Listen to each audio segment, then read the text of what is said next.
Bom, trabalho 2 para o programa de pós-graduação em Engenharia de Minas. O tema é Efeitos da sucção na estabilidade de taludes. Alunos Antônio Fernando, Eliakim Matos e Gilberto Xavier. Professor Tiago Bonjardim, Porto. Sumário aí nós temos a introdução, exemplo prático, estudo de caso 1, estudo de caso 2, estudo de caso 3 e o estudo de caso 4. A função de umidade, também denominada curva característica ou curva de retenção, é uma importante relação da mecânica dos solos não saturados, a qual exprime a variação da quantidade de água retida no solo, expressa em teor de umidade volumétrica, gravimétrica ou grau de saturação, com a variação da sucção. Sua representação completa consiste em curvas de umedecimento e secagem, onde a primeira representa a adsorção de água no solo, com a diminuição da sucção, com o aumento da umidade, e a segunda, a dessorção de água com o aumento da sucção.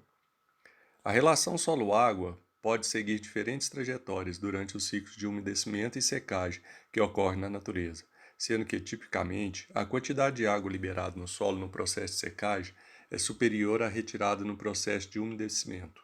Marinho, 2005. A diferença entre as curvas é conhecida como a histerese.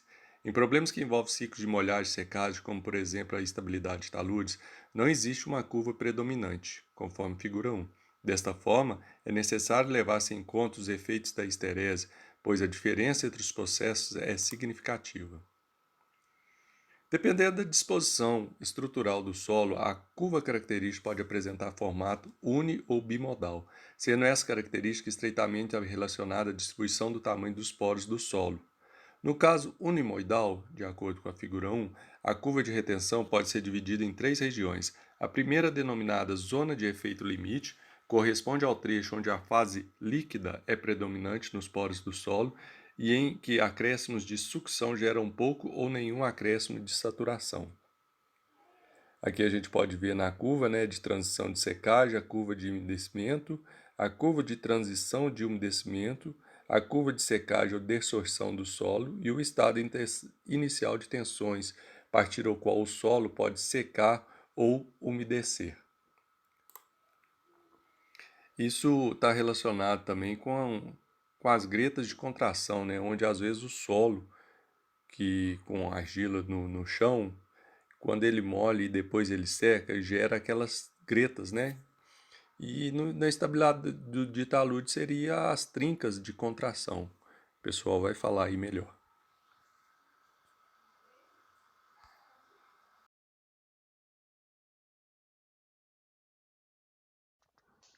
Olá pessoal, dando sequência aí ao nosso trabalho de talude, Eu vou falar um pouco aqui sobre a teoria de Rankine, E vamos tentar explanar um pouco aqui,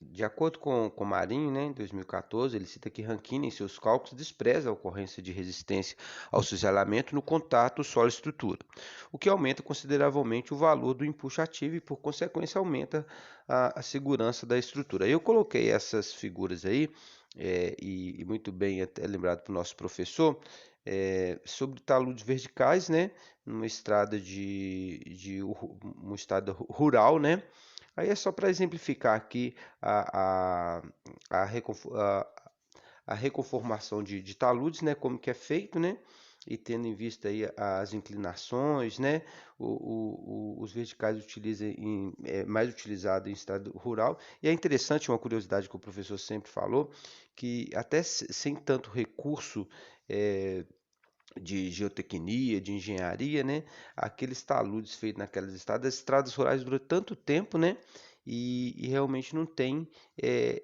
histórico mesmo com a chuva, de rompimento dos taludes, no próximo slide aí, eu coloquei aqui a construção que é feita lá nas pavimentações, mesmo sendo rurais lá, eles seguem os critérios lá das inclinações, as faixas laterais, como está aí as faixas laterais, que divide o L1 e o L2, né? E para ter um escoamento melhor, né? Então essas observações elas são muito sucintas, principalmente quando eles fazem essas inclinações nos taludes lá e levam em consideração, às vezes até sem muita técnica, mas acaba realmente funcionando de uma forma muito boa, né? E aí eu vou falar do estudo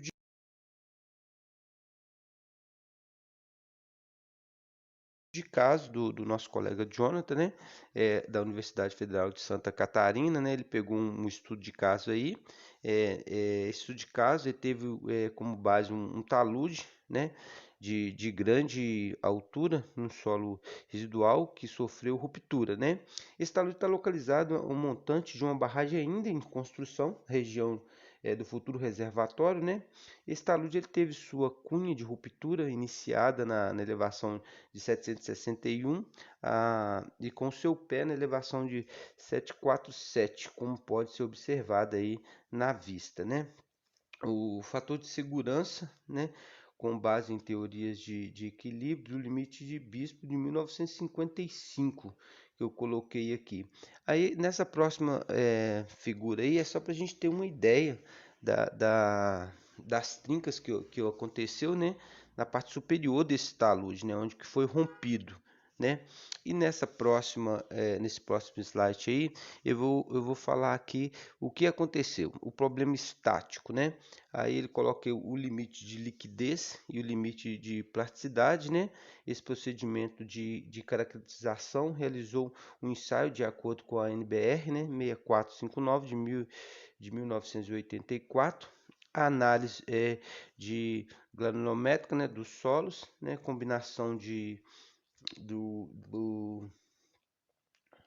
do resultado expresso em função e calorimetro a BNT e pela NBR 65002 de 95, né?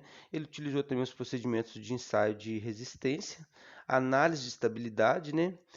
A hipótese de cálculo, condições do nível da água, né? Que foram assim classificado assim como algo assim predominante para essa análise, né? A retroanálise de instabilidade, né? Que visa diferenciar e determinar as causas da instabilidade, né? O método de cálculo aqui, né? Aí ele usou aquele software, o slide, né?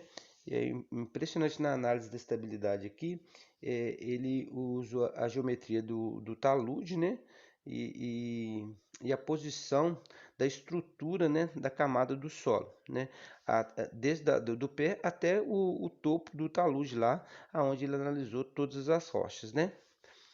Aí, nos resultados, no próximo slide aqui, ele colocou que o resultado de análise dos ensaios de laboratório, né, a caracterização do solo que ele estudou, ele colocou a identificação das propriedades do solo, a granulometria dos solos gerou um gráfico, né? E o limite de liquidez e limite de plasticidade ficou entre 70 e 74, né? O de liquidez e a plasticidade de 41 a 48, né? O comportamento plástico deste solo e aí caracterizou como argiloso, né? O parâmetro de ensaio de compressão axial, né, aqui ele utilizou a envoltória de Mohr-Coulomb, né, e os parâmetros de resistência do cisalhamento, né, acabou gerando gráficos e tabelas que depois ele expressou nesse estudo de casos que ele colocou, né. E depois o resultado das análises, né, foram feitos em termos de tensão efetivas por fatias. O Thiago falou muito bem sobre essa tensão por fatias e retroanálise da estabilidade no momento da ruptura, o fator de segurança era igual a 1, né? A condições anteriores, né, da pré-ruptura, um rebaixamento de nível reativo, né, causado pelo aumento do nível da saturação do solo, né, e foi a consequência que levou à ruptura dessas rachaduras aí. Ok, pessoal? Obrigado aí, espero ter exemplificado de uma maneira clara.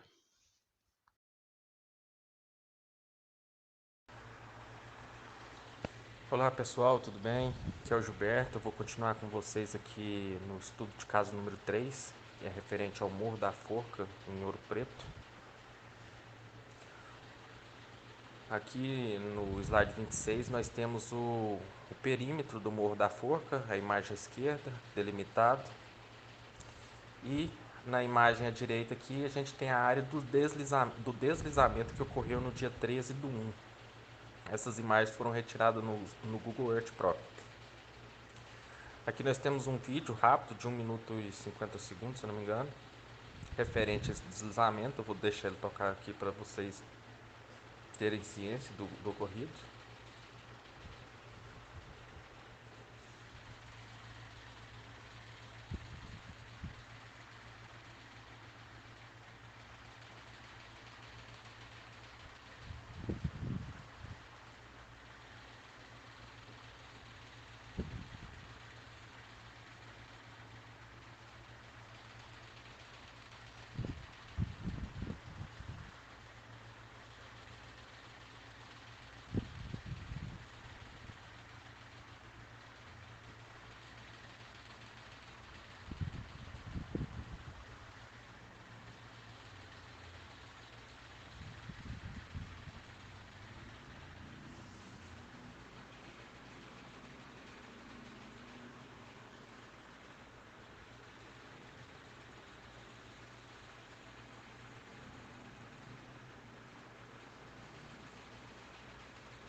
A gente pode ver que essa filmagem foi realizada por drone.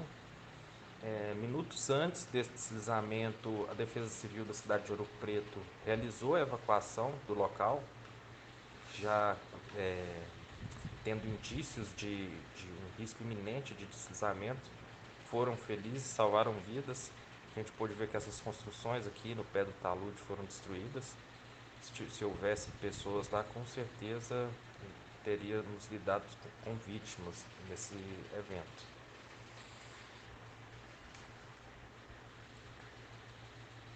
Aqui no slide 28 é a capa de um trabalho de conclusão de curso da Universidade Federal de Ouro Preto, no Departamento de Geologia, realizado pelo aluno Vitor Pratos Timo, de título Caracterização Geológica, Geotécnica e Propostas de Estabilização do Maciço Rochoso do Morro da Forca.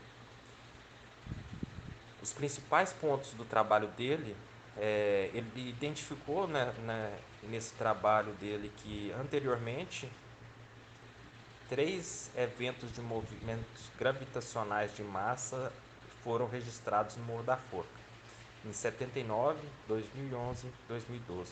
Todos esses eventos associados a índices pluviométricos elevados. O maciço do Morro da Forca ele encontra-se inserido no grupo Sabará, caracterizado como uma sequência de metapelítica dominada por xistos, filitos, metaritmitos e metavulcânicas, com raras lentes de quartzo. Geologicamente, o maciço rochoso do Morro da Forca é constituído por um filito de cor roxa, intercalado por veios de quartzos boldinados, concordantes com foliação. Em cotas mais elevadas, o filito se apresenta cinza ou até mesmo castanho avermelhado, resultado do alto grau de alteração da rocha. Um sistema de drenagem eficiente evitaria que a água infiltrasse até a interface saprolito-rocha, onde ficaria retida pela diferença de permeabilidade devido ao alto grau de alteração, também aumentando a instabilidade. As possíveis causas desse deslizamento de 2022, esse do vídeo agora que foi demonstrado aqui.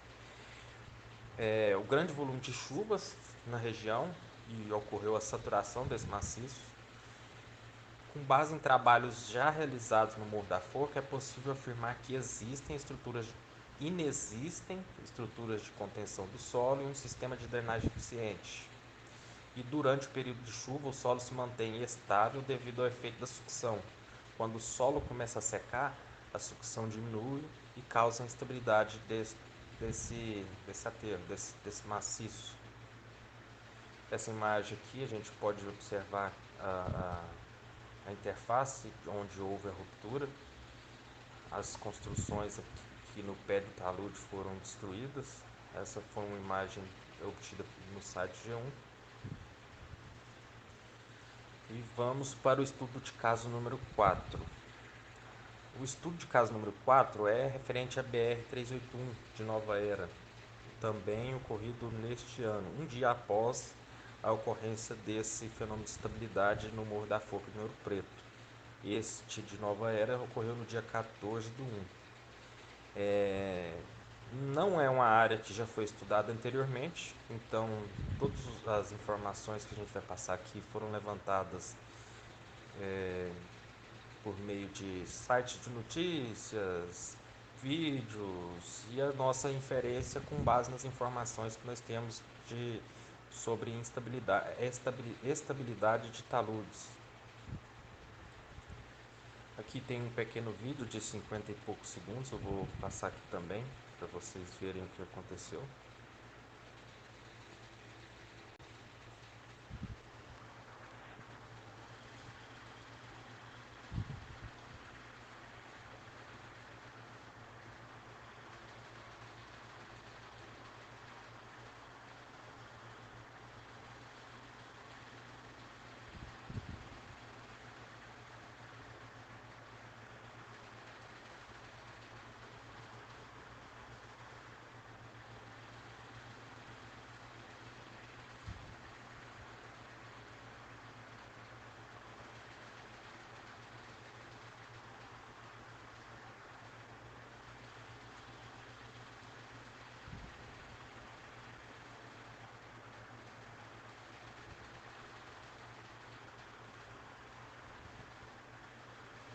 Beleza.